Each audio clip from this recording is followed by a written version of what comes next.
புள்ளின் வாய் கீண்டானே பொல்லா அரக்கனே, கிள்ளி கலைந்தானே கீர்த்திமை பாடி போய், பிள்ளைகள் எல்லாரும் பாவை கலம்புக்கார், வெள்ளி எழுந்து வியாழம் உறங்கிற்று, புல்லும் சிலம்பினக்கான் போதறி கண்ணினாய், குள்ள குளிர குழைந்து நீராடாதே, பள்ளி கிடத்தியோ பாவாய் நீ நன்னாளால், கள்ளம் தவிர்ந்து கலந்தேலோரெம்பாவாய்.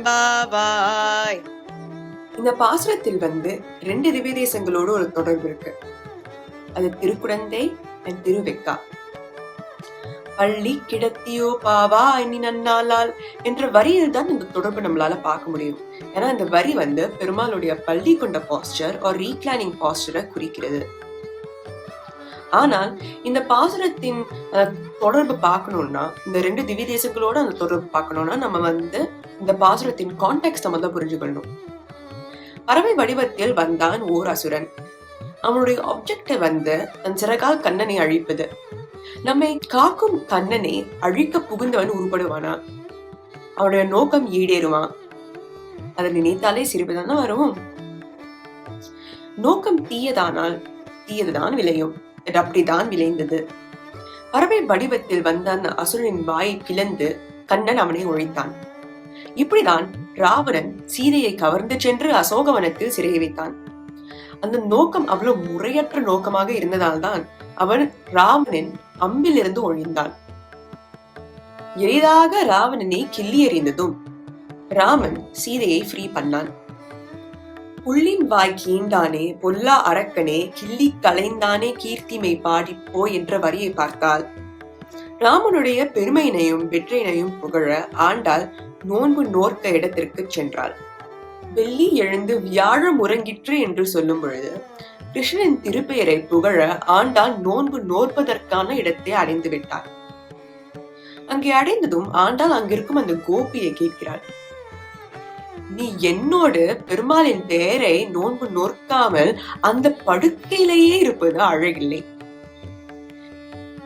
நீ படிந்து படிந்து குடைந்து குடைந்த அந்த படுக்கையில ஒரு பள்ளி கொண்ட போஸ்டரிலேயே இருக்கிறாயே. பெருமாள் பள்ளி கொண்ட போஸ்டரில் இருக்கும் பொழுது அவர் யோக நித்திரை செய்கிறார். நீ இந்த படுக்கையில இருக்கும்போது நீ கள்ள நித்திரை செய்கிறாய். இது ஒரு நல்ல நாள். அப்போ நீ என்னோட கொஞ்சொண்டு பாவை நோன்பு மேற்கொள்ள வாய என்று அவ கேட்கிறாள். அந்த கோபி எப்படி அவளோட படுக்கையில அந்த பள்ளி கொண்ட போஸில் இருக்கிறாரோ அப்படியே பெருமாள் திருவெக்கா திருக்குடந்தை திவ்ய தேசங்களில் பள்ளி கொண்ட போஸில் இருக்கிறார். ஆனால் நீங்க கேப்பீங்க, பெருமாள் நிறைய கோயில்களில் பள்ளி கொண்ட போஸில் இருக்கிறாரே, ஏன் இந்த இரண்டு திவ்ய தேசங்களை மட்டும் நம்ம கனெக்ட் பண்றோம்? ஏன்னா நம்ம திருமழிசை ஆழ்வாரின் பாசுரம அண்டர்ஸ்டாண்ட் பண்ணும் பொழுது அப்பொழுதுதான் இந்த கனெக்ஷன்ஸ் நம்மளுக்கு புரியும். அது என்ன பாசுரம்னு நீங்க கேட்டீங்கன்னா, அது நான் முகன் திருவந்தாதி பாசுரம் 36. நாகத்து அணை குடந்தை வெக்கா திரு எவ்வுள், நாகத்து அணை அரங்கம் பேரன்பில் நாகத்து, அணை பார்க்கடல் கிழக்கும் ஆதி நெடுமால், அணைப்பார் கருத்தன் ஆவான். இந்த பாசுரத்தில் திருமழிசை ஆழ்வார் பள்ளி கொண்ட போஸில் இருக்கும் எல்லா பெருமாளை பற்றியும் பாடுகிறார். நாகத்து அணை திருக்குடந்தை, நாகத்து அணை திருவெக்கா, திரு எவ்வுள், நாகத்து அணை அரங்கம், திருப்பேர், திரு அன்பில் and திருப்பார்கடல். இப்படி இருந்தாலும் புள்ளின் வாய் கீண்டானே பொல்லா அரக்கனே என்ற இந்த பாசுரத்தில் ஆண்டாள் இரண்டு திவ்ய தேசங்களை மட்டும் தான் கருதுகிறாள், திருக்குடந்தை and திருவெக்கா. ஏனென்றால் பள்ளி கிடத்தியோ பாவாணி நன்னாளால், கள்ளம் தவிர்ந்து கலந்தேல் என்று அவள் பாடுகிறாள். கள்ள நித்திரை ஆர் பொய் தூக்கத்தை விட்டுவிட்டு பாகவதர்களான எங்களோடு கண்ணனின் பெயரை தரிசிக்க கொஞ்சம் வாய என்று அவள் பாடுகிறாள். எப்படி இந்த வரி திருக்குடந்தை என் திருவெக்கா திவ்ய தேசங்களோடு கனெக்ட் பண்றது என்று பார்த்தால், இந்த இரண்டு திவ்ய தேச எம்பெருமான்கள் தான் ஆழ்வார் சொன்னதுக்கு இணங்கி அந்த வண்ணமே செய்தவர்கள். அவர்கள்தான் யோக நித்திரையை விட்டுவிட்டு அர்ச்சி கலைந்து அருள் செய்தார்கள். திருக்குடந்தை பெருமானும் திருவிக்க எம்பெருமானை எதோக்தக்காரி என்று சொன்ன வண்ணம் செய்த எம்பெருமானையும் திருமழிசை ஆழ்வாரின் பேச்சுக்கு கட்டுப்பட்டவர்கள். இந்த தொடர்பை நம்ம இந்த பாசுரத்தில் பார்க்கலாம். அர்ச்சாவதாரத்தில் எழுந்தருளி இருக்கும் பள்ளி கொண்ட எம்பெருமானிடம் கணிக்கண்ணன் போகிறான், நானும் போகிறேன், நீ உன் பைனாக பாயை சுருட்டிக் கொண்டு என் பின்னே வா என்று திருமழிசையாழ்வார் சொன்னதும் எம்பெருமான் அதை கேட்டுக்கொண்டே திருவிக்காவை விட்டுவிட்டு போரிருக்கை என்ற இடத்தில் தங்கினார்.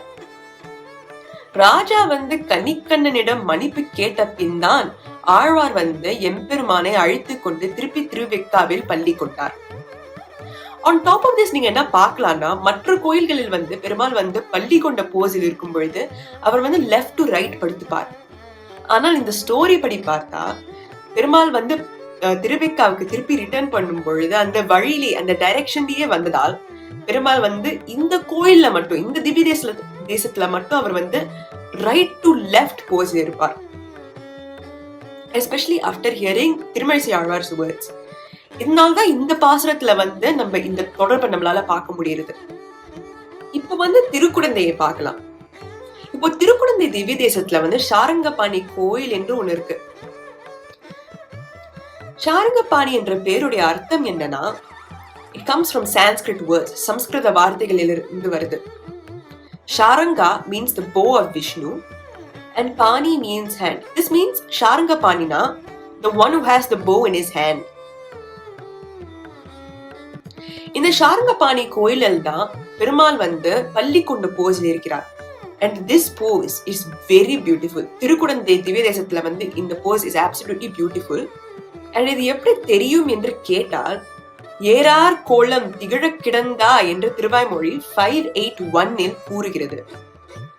அப்படியே திருச்சந்த விருத்தத்தில் நடந்த கால்கள் நொந்தவோ நடுங்க ஞாலம் ஏனமாய் இடந்தமே குலுங்கவோ விலங்குமால் வரைச்சுரம் கடந்த கால் பரந்த காவிரி கரை குடந்தையுள் கிடந்தவாறு எழுந்திருந்து பேசுவாழி கேசனே. நடந்த கால்கள் நொந்தவோ என்று திருமழிசையாழ்வார் சொன்னதும் பெருமாள் எழுந்திருக்க ஆரம்பித்தார். அப்படியே கிடந்தவாறு எழுந்திருந்து பேசுவாழி கேசனே என்று திருமழிசையாழ்வார் சொன்னதும் பெருமாள் திருமழிசையாழ்வாரின் வார்த்தைகளுக்கு கட்டுப்பட்டு அவர் பள்ளிக்கொண்ட போஸ்டர், அதர்வைஸ் ரீகார்டிங் போஸ்டருக்கு போறார். ஆகவே திருமழிசையாழ்வாரின் பாசுரத்திலிருந்து இந்த பாசுரத்தில் இருக்கும் திருக்குடந்தே என் திருவெக்கா திவ்ய தேசங்களோடு இருக்கிற அந்த தொடர்பை இங்க பார்க்கலாம் இந்த வழியில. அதனால இந்த பாசுரத்தில் ஆண்டாள் என்ன சொல்றான்னா, பெருமாள் யோக நித்திரையிலிருந்து எழுந்தருளி திருமழிசையாழ்வாரின் பேச்சுக்கு கட்டுப்பட்டவர். அப்போ நீங்க உங்களோட பொய் தூக்கத்தை விடலாம்ல. அந்த கோபை கிட்ட சொல்றபடி நம்மளுக்கிட்டயும் அவ சொல்றா, உங்களோட பொய் தூக்கத்தை விட்டு விட்டு பாகவதர்களான எங்களோட நீங்க கலந்து கொண்டு கண்ணனுடைய பேரை தரிசிக்க வாங்க அப்படின்னு சொல்றான். ஆச்சாரிய திருவடிகளே சரணம்.